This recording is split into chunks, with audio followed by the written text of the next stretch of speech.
back again with another episode of Moms in Paradise, where we remember to have fun, have some drinks, and remember that paradise is a place. It's not a place, but it's a mindset. One day we'll get that right. One day we'll get it right. Paradise is a place. It's not a place. It's a mindset. Yes.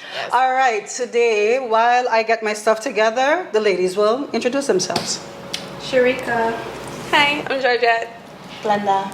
Najila, your drink master for today.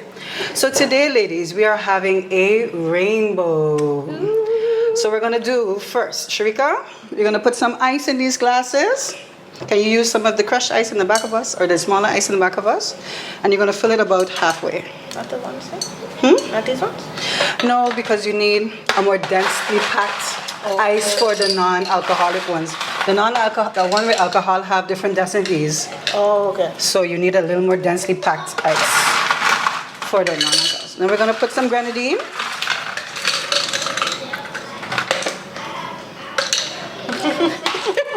It's just like, did I put the right amount? Right about. We're gonna put some grenadine on the bottom, not too much.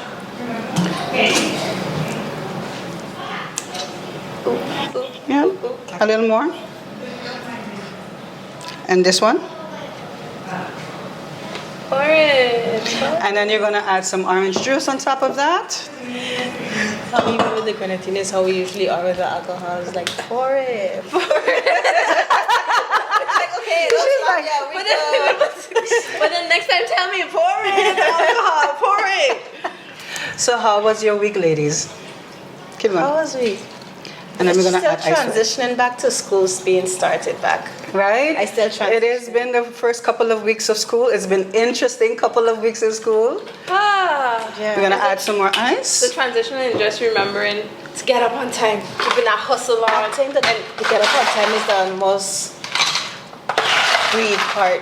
And I find this a little crazy because now, I mean, I already got to practicing to get up. And then- And then why it is that when we're at this point, you go back in your bed after I wake you up. Yeah. You just, And then we're gonna I don't have add to go back in the bed. I The just be syrup like, on top of it. don't go back sleep. Don't go back sleep. I'm gonna come back awake. Just a Don't little go bit. back sleep. And then I walk outside and then see how long it takes her to actually get up and reach outside to join me. Yeah. How long does it Too take? thick. It's too Depends on the thin. day. Depends if she's actually awake or not. No. Zaida had this thing where I wake her up, she Yeah, goes we to the have- bathroom to tinkle, and after she Go back tinkles, in the bed. I'm just Try like, the alright, syrup because I have again. her toothbrush already ready, I have the toothpaste on Yes. the toothbrush, so I'm like, okay, you're coming in, We got and just- I'm in the It's supposed to be kitchen blue, so you're gonna already, put a little bit of the start to do syrup these in it. things, and then I'm just like, And then we're gonna put just Zaida? a teaspoon of water. Zaida, and then I go, she's still in bed. It's like, I'm going back. I find for me it's a little bit harder because I don't know why. The first And week I then was like, okay. for coloring, And then the second week I was just like, it's time already. just a drop. I don't want to get up. This bed feel good. Because the syrup has to be a little thicker so it stays on the Then top. I have to get up to make sure I'm in the swing of things to wake up other people. Yeah. So that everything can get started and we can do these things good. So as you can see, the density, that's why you have to put a lot of ice because otherwise it mixes too easily. Okay, we're seeing that. Yeah. Unfortunately, we're not getting what we want with your And drinks, this but is it's why gonna it's trial and error. As long as it tastes good, that's the it's gonna most taste important completely great, but because it's just syrup. part. Straw. And a straw. Yeah, ladies. Well, I feel like one of these drinks is something.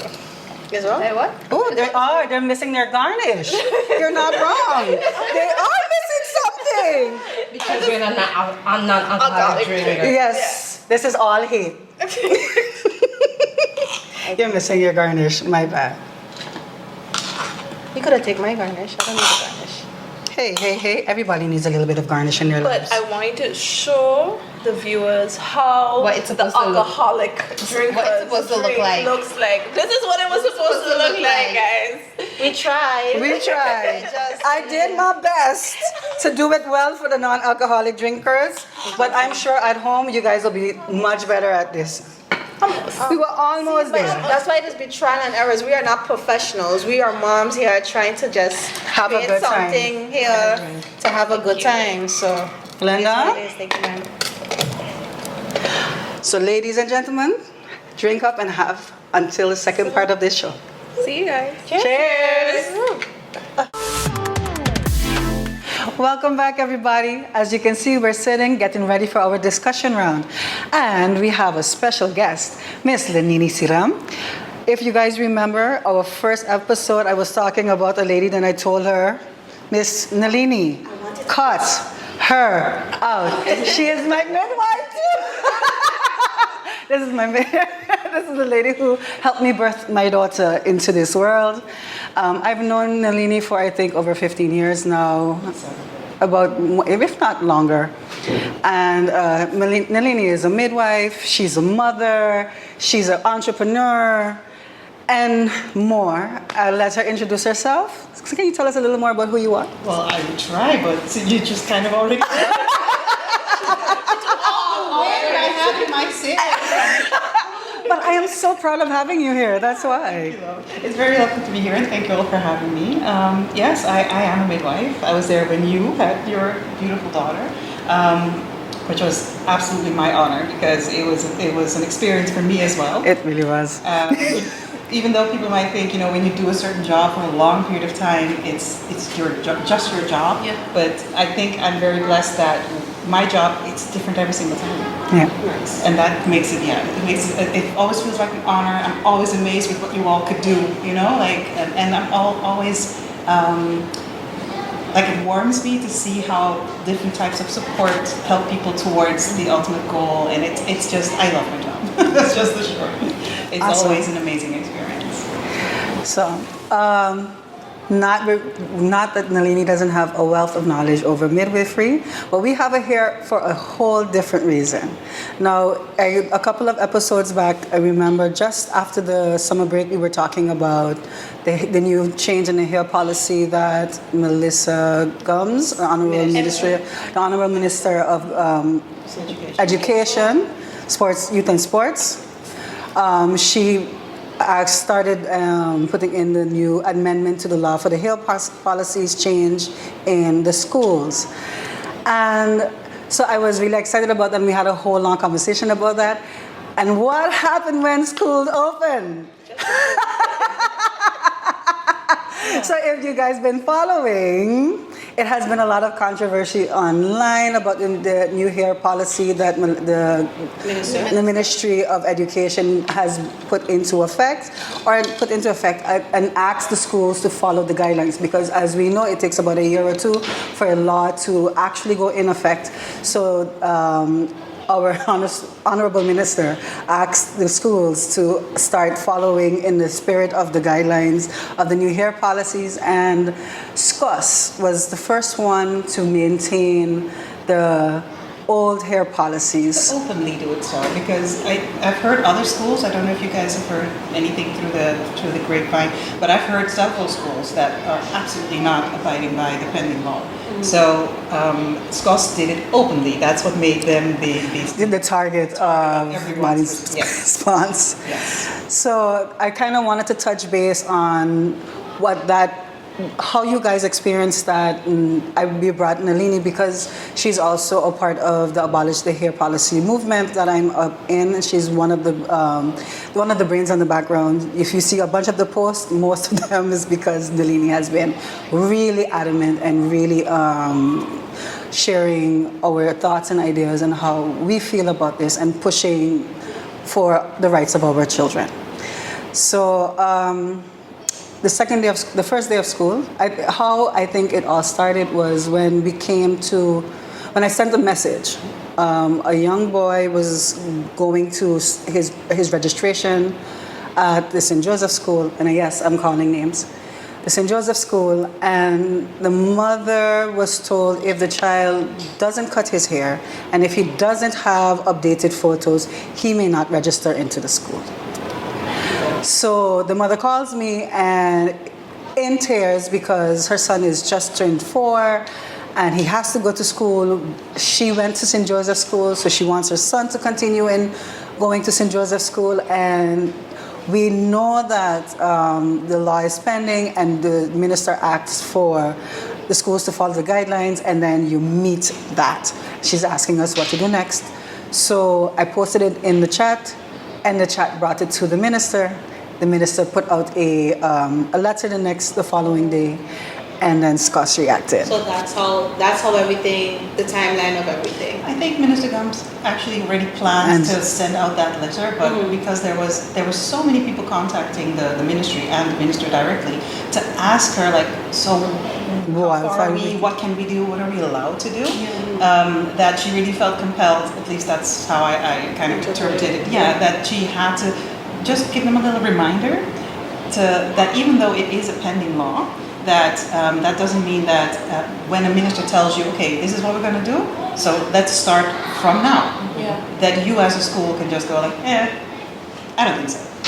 So she just wanted to make everybody aware, we are doing this, and I am asking you to do it from now. Yeah. The problem with that was because you were telling the story about the whole registration process. Registration usually starts in February, March at the latest. So everyone who now is trying to get their child into this system was still being told the same thing, that they have to they have to give a hand in a passport picture where the child's hair is according to the rules. Otherwise, they cannot be accepted. So it starts from way earlier on in the school year. So when parents heard, okay, the parents with children with longer hair, they were trying to like stretch it and like try to See what was gonna happen. Yeah, so because they heard, because I think we've been at this almost 2 years now. And Teen Times And Teen Times as well. started 2 years before we started.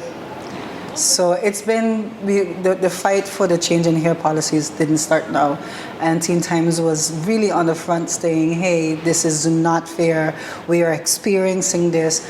And we wanted to join forces, but they were like far ahead of when we decided to do it. And on a different level. Because they were really focused on, they actually wrote an amendment to the law. So that's a completely different level of what we were trying to do. We were basically just trying to get all the parents together to say, you know what? We have the power. These schools are publicly funded. Our children are there. Our children are being targeted and are feeling the effects of all this. Yeah. Parents telling them every single day, you really need to you really need to go to the barber. Yeah, it's slightly. One of the things is, it's one thing to have a rule in place, but how you enforce your rule is a whole different conversation. Don't speak to the children. We are the ones that you should, address. Yeah. And don't go directly to a 4 or 5-year-old child and tell them, your hair's too long, you can't come to school like that. That does something to a child. Yeah. Yes. So being a mom with a boy, he started school when he was 3 because he's an early student. So in September he turned 4, so he was very young. And his hair looked neat. When I drop him to school, he always looks neat. But obviously he plays because he's young. So when I pick him up, he looks like he played all day, which I think is extremely important. That's what a young child should look like. When you pick them up, they should look like a hurricane just passed, right? Because they enjoy themselves.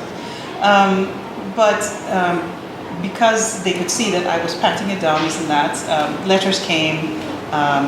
He was told that he couldn't stay like that, and it made him feel like there was something wrong with him.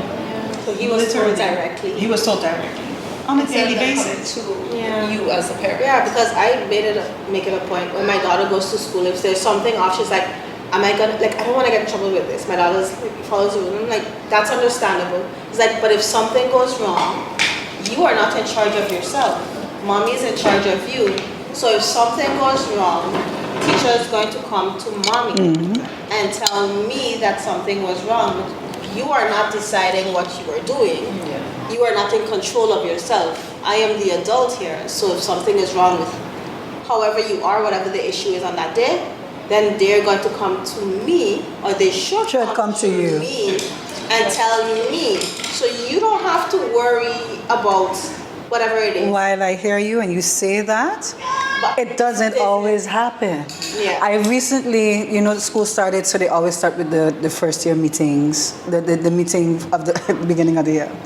And another pet peeve of mine, just a little sidebar from what you're saying, they were talking about uniforms, right? That what day you're supposed to wear what uniform, and if you don't come to school in the uniform that you're supposed to wear on that day, so if you come to school with a gym shirt with your skirt, or that's not allowed, then the child gets punished. The child gets to stay inside for recess. Oh, wow. And that's in the school rules. And I'm watching the teacher like, are you nuts? And I didn't So the say child it. is being punished? The child is being But the punished that the parents didn't put on the right uniform. I'm like up to like let's say 10 years old, maybe, because after that you want the child to start taking responsibility for themselves. So I get it. But before that, the child doesn't have that responsibility, just like you say. So when you do that, and I don't think teachers remember because they know. But I don't think when they made these rules that they remember, especially for our younger kids, how important it is for a child to play. How important it is for a child to be able to go outside and release the tension that they have been building up, having to sit quiet, having to focus. It costs them a lot of energy that they need to be able to release during recess. That's why you have recess, so that they can have a moment to do chaotic play, and while they're doing chaotic play, developing their cognitive skills. These are things that go together. So now you're saying, now it doesn't matter what happened. If the parent doesn't tell me anything and you don't come to school dressed the way you're supposed to dress, you are going to be punished for your parents' wrongdoing. That makes no sense. So I said it in the class, and I hope the teacher took it to the principal, and I said, for the younger students, understand that they don't have a choice in what they wear. Yeah. They don't have a choice in how they look. When something happens, do not go and give them the consequence. Give me a consequence. I wouldn't mind even paying $5 if it's as a fine. Yes. Because it was my wrongdoing. I didn't inform you, and I didn't put on the right uniform. I didn't comb my hair. Whatever it is, the thing may be. But I am the adult. I am the responsible for it. That was my responsibility. That is my consequence to bear, not my child's. And in the same way about the hair. And the same way about the hair. It's too long or it's not according to your rules, speak to me. Yeah. Because I am the parent. And I literally told them, as long as my son does not have a driver's license, does not drive his own car, cannot take his own self to the barber, you do not speak to him about the way he looks. Exactly. I have a question. Since we're talking about this, because we were talking about it in the car, and I had the question, and I was like, oh wait, I don't actually know the answer. Why did the whole hair movement begin in the first place? I remember seeing it up with people in my timeline, but I can't remember the conversation around when I saw it beginning. The person that really started the movement was one of our moms, that's part of our group, that she was confronted with the fact that she was literally called into the principal's office because they kept telling her to cut her son's hair shorter and shorter and shorter. Mm-hmm. Now, mind you, this is not a black boy. This is a Caucasian hairstyle. Dutch white boy. Yeah, Dutch white boy. And they just kept going and going until they got to the point where they called her into the office to have a conversation about it. That conversation did not go the way the principal thought it would go. Because she was very adamant about the fact that I don't understand why you are still using these extremely archaic and outdated rules to enforce this. Mm-hmm. It's not making our children any smarter to have short hair. Mm-hmm. So she just went into a discussion that I honestly believe the principal didn't expect. Yes. So when the schools held on to their stance, she was like, okay, then I have to do something else because this can't go on. Because my child is affected by it. Because a lot of younger children don't like the barber, don't like the sound of the clippers. It's fearful. Yeah, it creates a lot of fear in them. And when you're a boy and you have to go to the barber every 2 weeks, but you are so scared that you're literally shaking in the chair. I myself tried to have conversations with the teacher, with the counselor, with the principal, to just get some sort of understanding for the fear that some children have.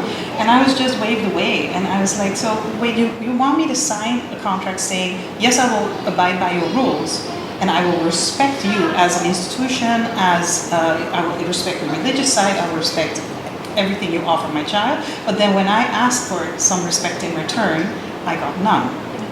So that was one of the reasons that I got roped in. But when this mom decided, you know what else can I do to try to get this to listen, for them to listen? So she started an online petition.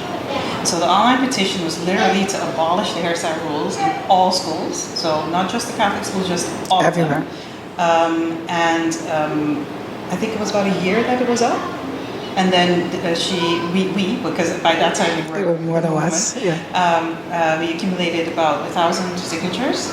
By the time we actually gave it to the minister, it was more than 1,000 signatures. So just to show that it was something that was felt in the community, that people had issues with it in the community, because one of the responses that SCOS gave in their letter is that it was literally only 0.6%. Yes.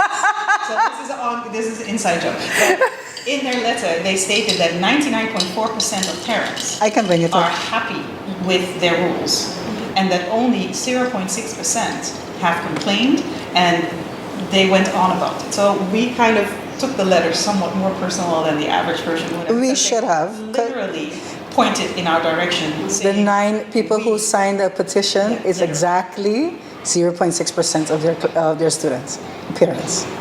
Yeah. I wonder how much parents they have. But you What's know- the actual stats on They that? have 7 schools, and on average, I would say like 25 students per class. The primary schools have 8 years, so that's 8 times 25, and then let's say times 7, just to make it easier. I'm not doing the math. Yeah, no, but let's just say it's about 1,400, Yeah, because in their letter They say 1,400. So we are the 9 people who disagree, and the 14. So the rest of it. should I read the passage for you because it's here? Before you read the passage, the difference is between the 9 who spoke up. Within that 9 from the 1,400, you have parents who are within each other saying, I don't like this, I don't want to do Afraid this, to but speak up. don't want to But say. my We question, didn't start the petition about it. We just The- talk amongst each my other. question is, how did they get the 99.4% rate? I was thinking where Because they that did was- do the survey they to did- find out that the rest of the parents were okay with it. That's the whole thing. Wait, no, they literally say, no, hold on. I'm going to read the passage because it's hilarious. So one of the copies in their 7-page document that they said was, community distress claims are unsubstantiated. The references a long-standing source of distress within our community, within the Catholic education community, the relevant community for our institutional policies. There are no distress regarding the biblical hairstyle requirements. A comprehensive poll among our parents showed 99.4% satisfaction with the current policies. Out of the 1,400 parents, only 9 have expressed their reservations in the past. 1,400 is very specific. It's a very Isn't it? Yes. round up number. When was this? I would like to know when this poll came Yes, out. well, this is This is the thing. Here. this was the public response. This is the publisher's. I was like, I've never received a poll. Did you receive a poll? I remember. No. So that is my I'm point. asking about hair because I would tell you I don't necessarily agree with the hair policy, but I understand because I went I to it want- knowing that this was a thing, and I was like, it's not that big of a Yes. deal. I'll sign your thing, Right. but I didn't do. When I signed the thing, I said I didn't agree with these things. I made very clear statements of which ones I did agree with and which one I did not agree with. But it doesn't matter because at the end of the day, the child is still in school. So you try to maintain a certain level of respect for the school rules. The problem happens when you come, especially with this document, which we'll get into more on later on, is when you start naming the different type of hairstyles that we are not allowed to have within the school. That was fun. And the thing is, so then the question remains, what are we allowed to have? But that we will talk about when we come back from our break. We'll be right back with you. We're going to top up, and then we'll be right back with you. Hi guys, we're back and we're gonna go back to round 2 of our discussions. So just before the break, we were talking about the 7-page document that our dear SCOS sent to the parents about their versions of biblical hairstyles. So we thought it might be interesting to have this discussion in this setting about these biblical hairstyles. Girls, were you abreast about what these biblical hairstyles are? I am so sorry. Biblical hairstyles. No. Were you abreast of these biblical hairstyles when you signed your child up to school? Because when I signed a document, they didn't talk about biblical They hairstyles. just said, don't do this, don't do this, don't do this. And I was Okay. like, okay. I already knew it was coming. I don't have to love it, but It was there. it's whatever. But I didn't know it was a biblical. I didn't know there was religious reasoning behind hairstyles. At least those specific hairstyles that they made. That was me. I learned that this week, but I did not know I it. think a lot of people learned that this week. Hence why there was such a big response to it, because everyone was like, well, what is a biblical hairstyle? Yeah, exactly. So, according to our Catholic school, SCOS, the board, a biblical hairstyle is based off of 1 Corinthians 11:14 to 15, where it dictates the Apostle Paul teaches, does not the very nature of things teach you that a man has long hair? It's a disgrace to him, but a woman has long hair, it is her glory. For long hair is given to her as a covering. Our hairstyle policy serves a dual biblical purpose, maintaining gender complementary. That's what they said? Sheesh. As established by the divine creation and providing essential discipline and formation for Christian character development. How do you guys feel about that? That's a lot of words. For nonsense. But do you know what it means to have a biblical hairstyle? What it says? They say that the hairstyle length of a girl should be by the shoulders or below, and a man should have hair above the eyebrows and above the collar. I'm not wrong, right?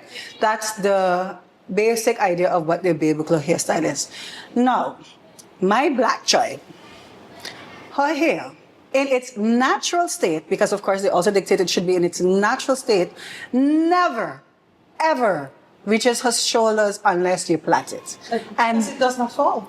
because her hair does not It fall. stands up like a crown.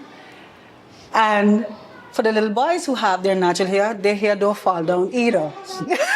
So the rule is not applicable. Now, I wanted you to pull up the discussion from Darren Wilson, because there he also reminds us that you are talking about a passage within a cultural period that no longer exists. Yes. And to take into account context of the passage that you were also reading. And Or quoting, this I should context of what was written was how someone should conduct themselves within the church. Yes. Not, and I will repeat and I will look straight to you, not outside of the church. So, by our SCOS putting these biblical contexts within the context of how they put it, not even their pastor they now have on the pulpit should be allowed to preach, because it does not maintain the rules that Apostle Paul has written for the church. Very Catholic. In one of the letters that we actually sent out, because we sent several letters to Scots, we started with the first one, where we had a 7-page letter that explained research-based reasons why this was actually not a positive rule to enforce, that it actually damaged children's experience, their educational experience, because very simply said, you cannot be taught if you don't feel safe in the space where you are. Yes. So if someone tells you that there's something wrong with you as a person, the way you look, the way you naturally look, then how can you ever feel safe in that space? Especially at that age. It stays with you. Especially at that Stays with you. age, because you come into that system when you're 4. Mm-hmm. There's no way that a 4-year-old can comprehend all of that. They just hear that something about me isn't right. Exactly. I am not pretty. I am not right. I am not correct. I am not good. And that becomes worse when they look around and they see their classmates who have different types of hair and who are allowed to have it. But who just treated better for whatever reason. So let's say for whatever reason the teacher is singling. Because the last time we were also discussing the rules are in place, yes, but teachers, because they are also people and people are people and they will act accordingly, can decide to single out a child for whatever the reason. But if they notice that the teacher is picking on me for this thing, but my friend has the same exact thing and teacher isn't picking on me, then they don't know the difference. They don't know what's happening. They don't know adult things. Now something is wrong with me. I am bad. So that when they act out or don't do well in school or whatever the case is that may be, a child is still a child. So then I wanted to say something about the teachers, because from the beginning when we started to speak, I was like, there's one thing I haven't really said, because I was on the radio, we were on the radio several times as well, but what we picked up on in talking to teachers as well is that they are also under this rule in the sense that they have to enforce it. They don't necessarily always agree Want with it. it. And that's where they are in between the parents. And because when we trying to speak to the teachers directly, what we would get from them is their favorite one was, but this is what you signed for? Yes. It's an easy. Because they also have to protect their position in there. They're also there to pay their rent. They're also there out of love of teaching. They're also there because they just want to do what their passion is. But at the same time, they have to deal with all the rules that come down from the board. And what I noticed, my son's on group 4, is that over the years, there are so many teachers that left. And that made me wonder what is going on from the top or down that so many teachers feel the need to actually leave. That's a big step for you to give up, you know? Yeah. And not all of them leave to go back to where they came from. That is definitely not the case. Some just go on to different schools, different positions. Cases.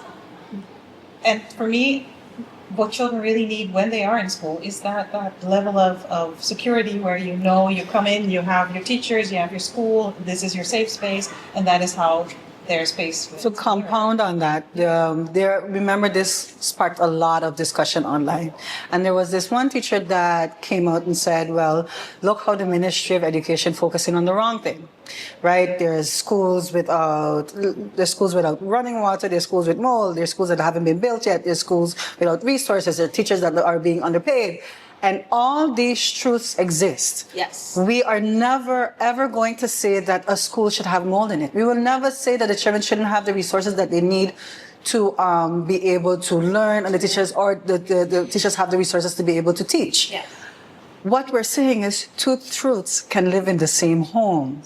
In order for a child, as the Nini said, to be able to start learning, they have to be able to feel safe. Safe in the environment, but also safe within themselves and in identity and in the trust that they're building with the teacher.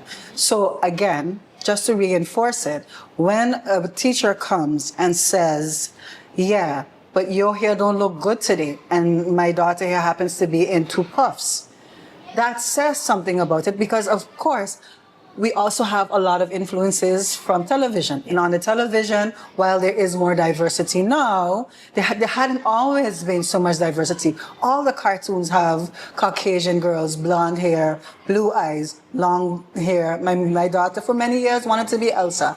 Took a towel on her head and wanted to let it go. We don't even have to use them at this age now, because back then when we were growing up, it was a hot comb on the street. Yeah. So it And- could be included into what is the norm. So I keep, The thing about it is because a lot of people that wanted to jump in and say, but what about? what about that? Yeah. One of the people in our group said, that is what aboutism. There's actually a Yeah. thing. Yeah. When it comes to the hair policies, the beautiful thing about it, this is the one thing we can change, which will cost us Nothing. The mold will cost us money. All the other things, fixing the schools, fixing their roofs, getting more personnel, all these things that need to be fixed will take a lot of money. We are a small country. We don't necessarily A lot of have money and to a lot do of all these time. things at the same I time. like that point. This costs you Nothing. nothing. Just an open mind. Just an open Just an mind. open mind. And teaching our children to accept themselves as they are. Are. Yes. That is what I would like from school. My son is a black boy. Teach him that however he came out, however Right. God made him, that is perfect. You are perfect as you are. Yeah. From a religious school, that is basically the least I would have expected for them to Yeah. try and instill in children. God made you as you are, and you are perfect. And you are allowed to come as you are. As long as you follow my rules.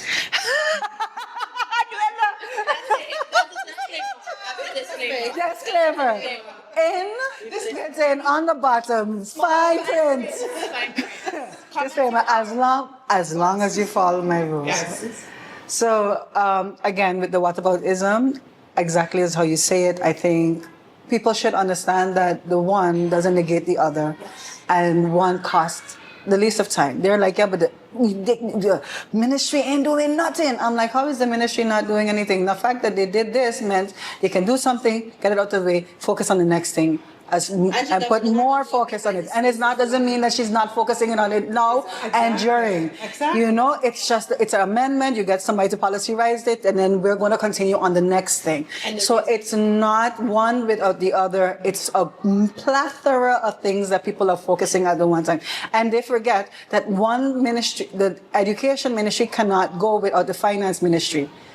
You know, so that is a combination of ministries that need to come together, write the policy, make sure the new fund. It takes a lot longer than amendment in a policy in the law. It does that only the ministry can take. So people need to remember this also. One does not negate the other. Two truths can live in the same home. And also what people need to understand as well is that may not be affecting you, but it's affecting some other parent who's in that situation. Somebody else's child. You know? So it's not that, what, instead of thinking about that, think about uniforms. Imagine if I still have to spend money to buy these uniforms. How much do you think it costs to cut a child hair continuously every 2 weeks? Ooh, that's a good point. That also calculates, it adds up. So For sure. Oh, but another teacher said, but look, gel. I think it was a post. But the price of gel you gonna buy every time to go do your child hair. Look, the price of gel gonna go up. Everybody gonna be spending money on gel instead of. Everybody don't use gel. It was ridiculous. It was ridiculous. That's the thing, because when it comes to the people who say, "But I was there when those rules were there. Yeah. I turned out great." We're not telling you that you have to do what we're doing. yeah. We're just saying that what was done, research says it's wrong. Yeah. It hurts our children. So just for that reason alone, everyone should say, well, if it hurts our children, then we shouldn't do it. Yeah. Full stop. If you still want to shave your child's hair off, Then do it. then be my guest. And the thing is, I'm gonna tell you my personal preference. I like little boys with short hair. I like the little short hair, the fade in. I love it. I love to see that. But that is my personal preference. My personal preference shouldn't dictate how you should raise your son. Yeah. The little boys that have the little gel, cool back, coolie hair, anything. It should be cute. All is cute. But the children should be able to. Some children at a young age already know that they don't like cutting their hair, or they want to grow out. They want to grow out their hair. Why shouldn't we let them? Because apparently they think that when there's more hair on top of the skull, it's very difficult for all this education to reach. Oh, but what happened to the head covering of the girls? So it doesn't come in with the girls? I mean, so that's why girls were always dumber than the boys. Listen, someone posted, like they stated, like in one of the conversations, also don't have the girls coming with big puffs, because then the person in the back won't be able to see. And I was like, But if I that is the most comb her hair. I don't want to say the word, but you say a nice word, like stupid. No, I don't want to say that. That's the most stupidest comment you could have made, because then now you Ignorant. my child hair. I put it in a nice big puff. I comb it out. This is what it is. nice and And you have a It comes down to the same thing. You're in the Caribbean. We are all either mixed, black, some shade of brown. Our hair comes out the way it does, and that should not be an issue. Yeah. It doesn't matter how I style it, how I have it. I love puffs, but that's a different conversation. It should all be okay. yes. I don't understand why we're so nitpicking. This is okay, that's not okay. And again, when I started having this discussion, what was my pet peeve a little bit is that my son would go to school, as I said, if he looked like a hurricane passed, I was happy. The children with Caucasian, I think type 1 hair, is that the politically correct way to say it, they go to school. If you see how these children look at the end of the day, again, hurricane style hair, and that was okay. So for my child to be messy at the end of the day was a problem, but for other children to be messy at the end of the day, that was perfectly okay. fine. And that is where the issue of discrimination comes. Yeah. Why are you treating my child different? Why are you treating all the black boys with type 3, type 4 hair different? That is not okay. especially if my hair is growing up. It's not passing my eyes, it's not passing my ears, it's not passing my collar. Because it goes up. So where So the question then is this rule applicable for all?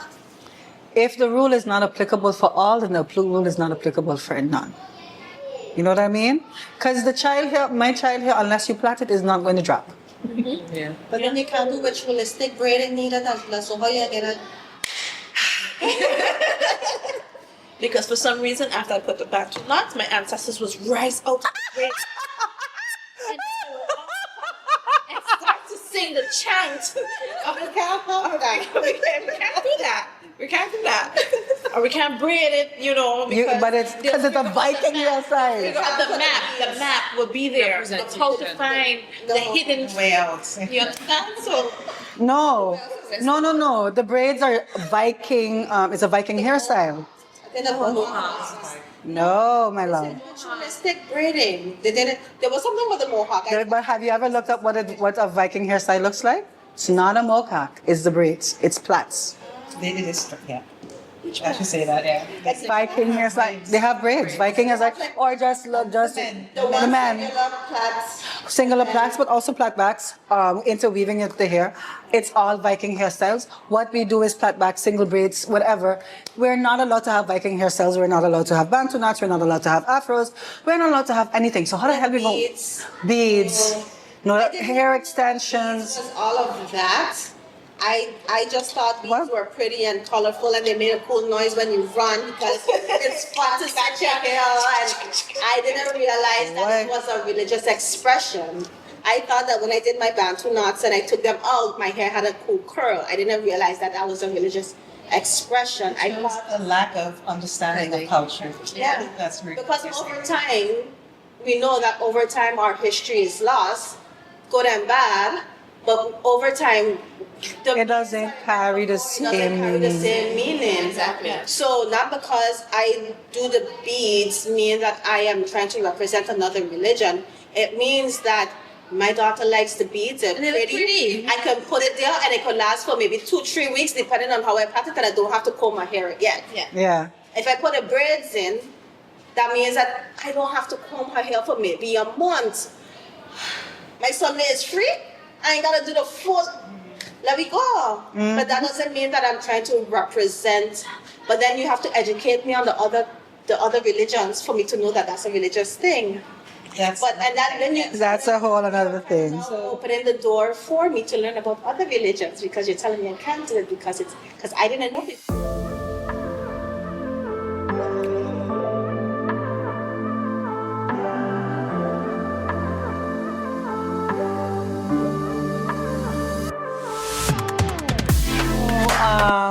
To bring it back, these things, all these these different hairstyles that we want to put into the school, the different things mean diversity. I don't think that by cutting our son's hair, our boys' hair, makes them different than, allowing it to grow. Makes it different. There's no difference in a child, and it doesn't make them not learn.